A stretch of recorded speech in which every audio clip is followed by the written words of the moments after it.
শেখ বাড়ির বড় ছেলে। টিনের চালার ফাঁক গলে ভোরের প্রথম আলো যখন গ্যারেজের স্যাঁতসেঁতে মেঝেতে এসে পড়ল, আমার ঘুমটা ভেঙে গেল। এ ঘুম ভাঙার সাথে আগের দিনের লাথি খেয়ে ঘুম ভাঙার কোনো মিল নেই। আজ কোনো তাড়া ছিল না, ছিল না কোনো অপমান, ছিল এক অদ্ভুত প্রশান্তি। আমার পাশে একটা পুরনো চাদর মুড়ে দিয়ে গফুর চাচা ঘুমাচ্ছেন। তার ক্লান্ত মুখের দিকে তাকিয়ে আমার ভেতরটা এক অজানা কৃতজ্ঞতায় ভরে উঠল। এই মানুষটা আমার কেউ নয়, অথচ কাল রাতে নিজের সন্তানের মতো আগলে রেখেছেন। নিজের ভাগের রুটিটা আমাকে খাইয়েছেন। ঘুমানোর জন্য নিজের গায়ের চাদরটা এগিয়ে দিয়েছেন। গ্যারেজের ভিতর তখনও ভোরের নিস্তব্ধতা। কয়েকজন চালক কেবল ঘুম থেকে উঠে দিনের প্রস্তুতি নিচ্ছে। ঘাম পোড়া মোবিল আর ভেজা মাটির একটা ঘাম পোড়া মোবিল আর ভেজা মাটির একটা মিশ্র গন্ধ আমার নাকে এসে লাগলো। এই গন্ধটা আমার পরিচিত জগতের ছিল না, কিন্তু আশ্চর্যজনকভাবে এটাই এখন আমার আশ্রয়। আমি উঠে বসলাম, ছেঁড়া শার্ট আর প্যান্টটা এখনো গায়ে। নিজের এই অবস্থার দিকে তাকিয়ে দীর্ঘ শ্বাস ফেলা ছাড়া আর কিছুই করার ছিল না। শেখ বাড়ির রাফিদের হাজার হাজার টাকা পোশাকের আলমারিটা আজ কত দূরের এক স্বপ্ন। একটু পরেই গফুর চাচার ঘুম ভাঙল। আমাকে বসে থাকতে দেখে তিনি মুখে সেই অমায়িক হাসিটা টেনে বললেন, উঠে পড়ছেন সাহেব? ঘুম হয়েছিল তো? আমি মাথা নেড়ে সায় দিলাম। সাহেব ডাকটা এখনো আমার কানে বাজে। এই একটা লোক সংবোধন আমার খসে পড়া আত্মবিশ্বাসকে আঠা দিয়ে জোড়া লাগানোর চেষ্টা করে। চাচা উঠে হাত মুখ ধুয়ে এলেন। তারপর আমার কাছে এসে একটু নিচু গলায়, যেন কোনো গোপন কথা বলছেন, এমনভাবে বললেন, সাহেব একটা কথা ছিল। আজ দুপুরে এক জায়গায় আমার দাওয়াত আছে, আপনি আমার লগে যাইবেন? আমি অবাক হয়ে তাকালাম। দাওয়াত? এই শহরে চাচার আবার কে আছে? তার চেয়েও বড় কথা, আমি এই পোশাকে, এই বিধ্বস্ত চেহারা নিয়ে কিভাবে কোনো দাওয়াতে যাই? আমি বললাম, চাচা আমার কথা শেষ হওয়ার আগেই তিনি আমার কাঁধে হাত রাখলেন, বললেন, বেশি চিন্তা করেন না, আমি সব ব্যবস্থা করতেছি, আপনি খালি না করেন না। ওই বাড়িতে গেলে অন্তত আজ দুপুরে পেট ভরে দুইটা ভালো মন্দ খাইতে পারবেন। আমার লগে পোলাপান থাকলে হ্যাগরেও লইয়া যাইতাম। আপনিই তো অহন আমার পোলার মতো, আমার মেহমান। তার গলা স্বরে এমন এক অধিকার আর আন্তরিকতা ছিল যে আমার না বলার সব শক্তি হারিয়ে গেল। কিন্তু কৌতূহল হচ্ছিল। জিজ্ঞেস করলাম, কার বাড়ি চাচা? গফুর চাচা একটা টুল টেনে আমার সামনে বসলে। তার চোখ দুটো যেন অতীতের কোনো গল্প বলতে গিয়ে চকচক করে উঠল। তিনি বলতে শুরু করলেন, মাসখানেক আগের কথা সাহেব। রাতের বেলা এক ভদ্রলোক আমার রিকশায় উঠছিলেন গুলশান থেকে। দেখি বোঝা যায় পয়সাওয়ালা মানুষ, কিন্তু কথাবার্তায় কোনো অহংকার নাই। তারে আমি বাসার সামনে নামাইয়া দিয়া চলে আসি।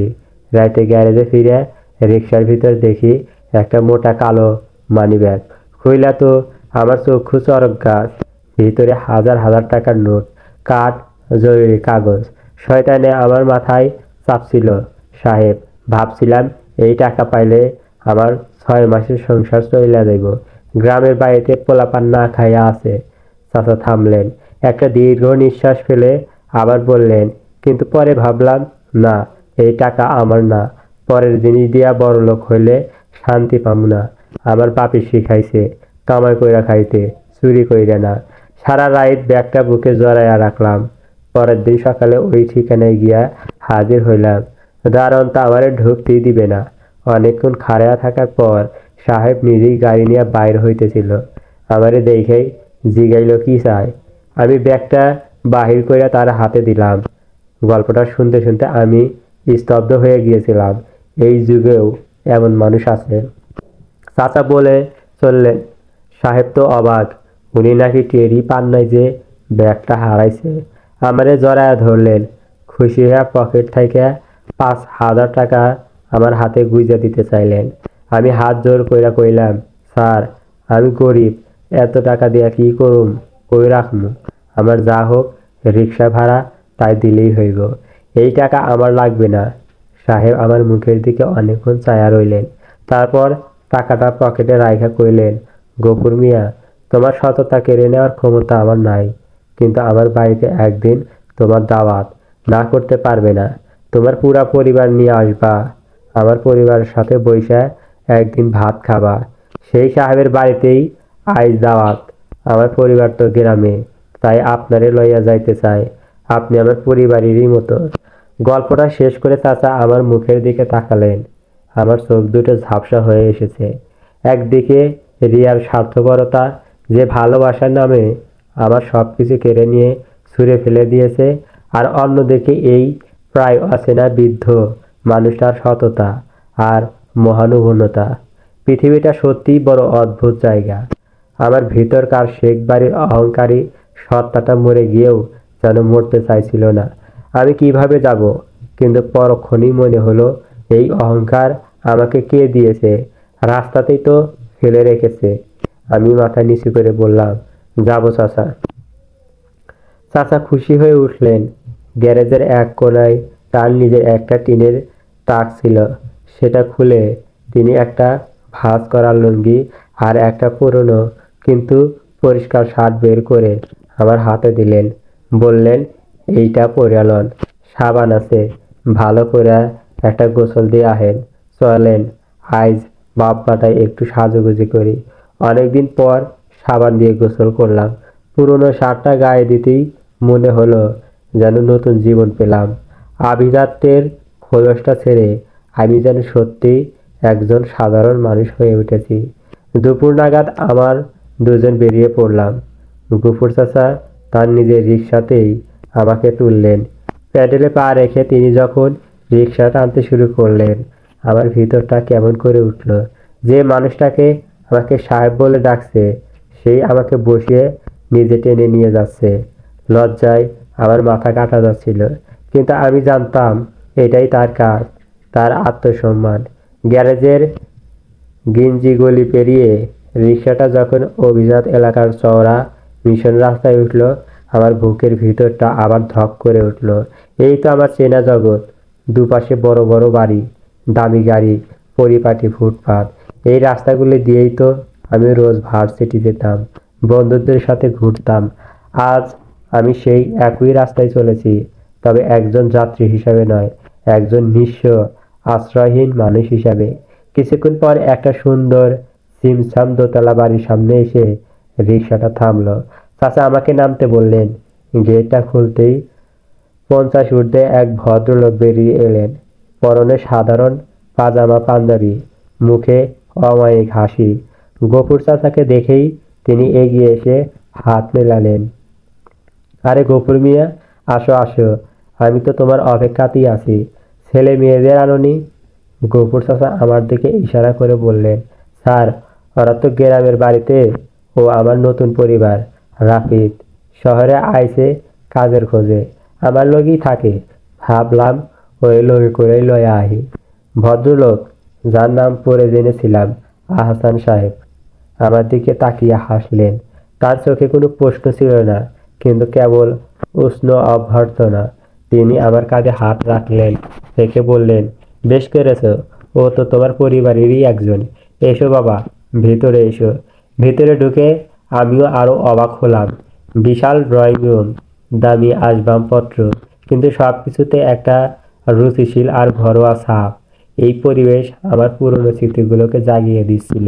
বুকে চিনচিন ব্যথা করছিল। আহসান সাহেব আর তার স্ত্রী আমাদের পরম যত্নে আপ্যায়ন করলেন। টেবিলে নানা পদের খাবার সাজানো। বহুদিন পর এমন খাবার দেখে আমার জিভে জল চলে এলেও সংকোচে মাথা তুলতে পারছিলাম না। আহসান সাহেব হয়তো আমার অবস্থাটা বুঝতেও পারছিলেন। তিনি নিজের প্লেটে খাবার তুলে দিয়ে বললেন, লজ্জা পেও না বাবা, নিজের বাড়ি মনে করে খাও। খেতে খেতে নানা কথা হচ্ছিল। আহসান সাহেব গফুর চাচার গ্রামের বাড়ির খোঁজ খবর নিলেন।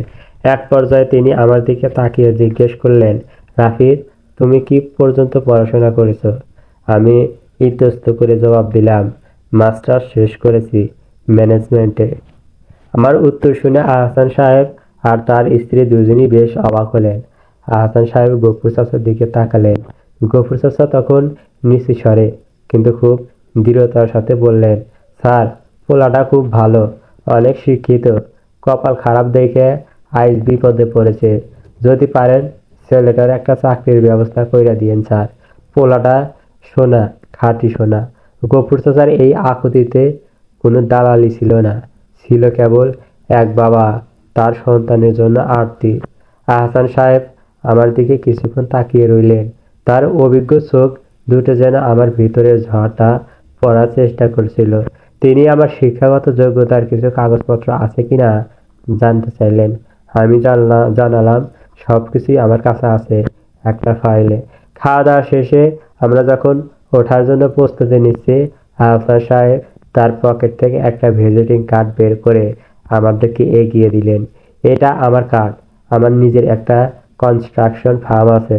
কাল সকাল 10টায় এই ঠিকানায় চলে এসো। তোমার সব সার্টিফিকেট সাথে নিয়ে আসবে। আমি দেখব তোমার জন্য কি করা যায়।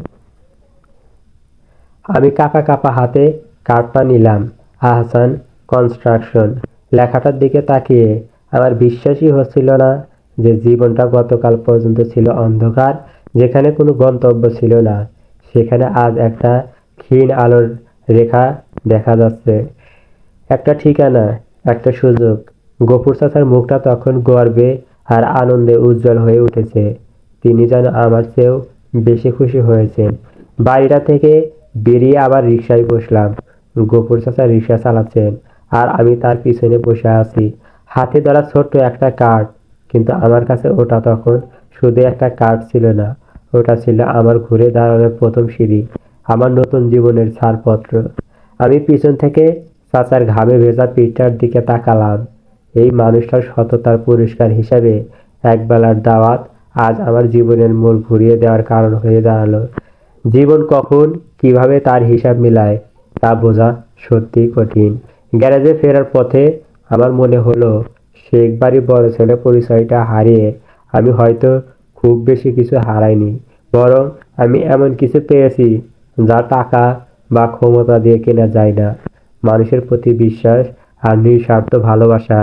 পুরনো রাফিদ মরে গেছে, কিন্তু এই ধ্বংসস্তূপের মধ্যে দিয়েই এক নতুন রাফির জন্ম হয়েছে। যে রাফিদ জানে সম্মানের উৎস দামি পোশাক বা বাড়ির ঠিকানা নয়, সম্মান থাকে মানুষের কর্মে আর সততায়। গল্পটি যদি ভালো লাগে লাইক ও কমেন্ট করে আমাদের জানাতে ভুলবেন না। ধন্যবাদ।